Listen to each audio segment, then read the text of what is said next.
నా పాయింట్ ఏంటంటే కార్యకర్తలు లీడర్ల కోసం ఎందుకు పనిచేయాలి? తలకాయల వల్ల కొట్టుకోవడం ఎందుకు, జైల్లోకి పోవడం ఎందుకు?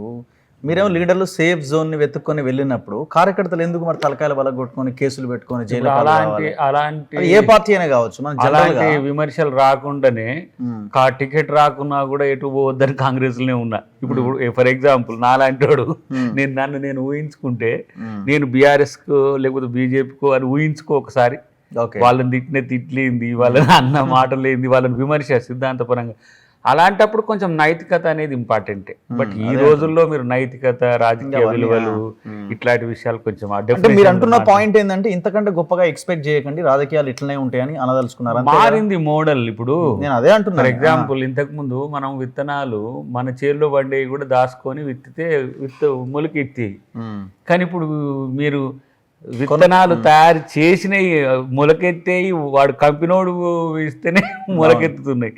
ఏది మన వ్యవసాయం న్యాచురల్గా ఉండే వ్యవసాయంలో ఇంత మార్పు వచ్చినప్పుడు ఆర్టిఫిషియల్గా ఉండే రాజకీయాల్లో ఈ మాత్రం ఆ మాత్రం భరించాలా మీలాంటి వాళ్ళు? మరి ఎక్కువ దాని లోపలికి పోతే సమస్యలు వస్తాయి. పెద్దగా ఆలోచించాల్సిన అవసరం లేదా అంటారు. ఆలోచించుకోవాలి. ఇప్పుడు మేము ఎంత నష్టపోయినాం రఘు, 12 మంది. ఇప్పుడు జీవన్ రెడ్డి ఆయన సీనియర్ లీడరే కదా.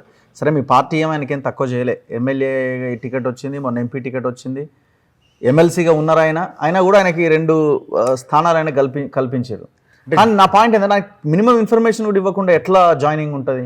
అన్ని సంవత్సరాలు జగిత్యాలలో ఆయన ఉన్నారు కదా, దశాబ్దాల రాజకీయ జీవితం కదా. అంటే జీవన్ రెడ్డి గారి ప్రశ్నకు నేను సమాధానం చెప్పలేను.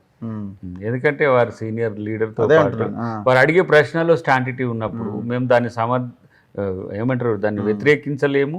ద సేమ్ టైం సమాధానం కూడా చెప్పలేను నేను నా స్థాయిలో.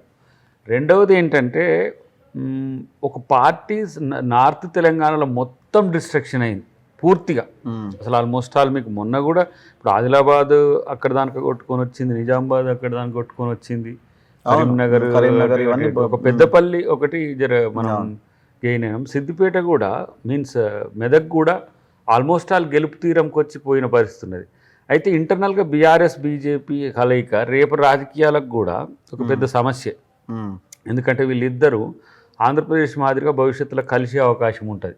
ఇంకా చిన్న బొన్న శక్తులు ఉంటే కలుపుకొని మన పవన్ కళ్యాణ్ గారి లెక్క ఇట్లా ఉండే అన్ని కలుపుకొని కలిసి వస్తారు రేపు.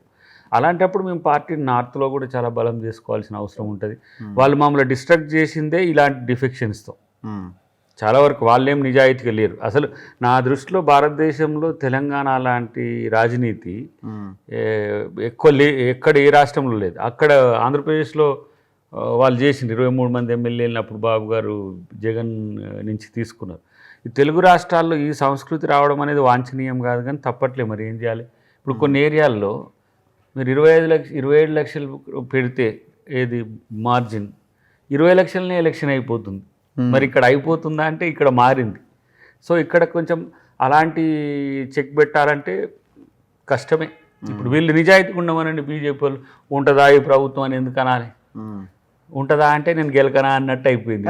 అంత అవసరం ఏంది మీకు? 44 ప్లస్ ఒకటి కంటోన్మెంట్ 65, ఎంఐఎం మీతోనే ఉంది 7, 71. బీజేపీ మార్క్ పాలిటిక్స్ చాలా డిఫరెంట్గా ఉంటాయి. వాళ్ళదొక స్టైల్, వాళ్ళదొక ఏమంటారు శివసేన లాంటి పార్టీని చీల్చి చెండాడే పరిస్థితి ఇట్లా ఉంటుంది. ఏ టెక్స్ట్లో కాంటెక్స్ట్లో చూసినా కూడా కాంగ్రెస్ ప్రభుత్వం మీద ఉండడానికి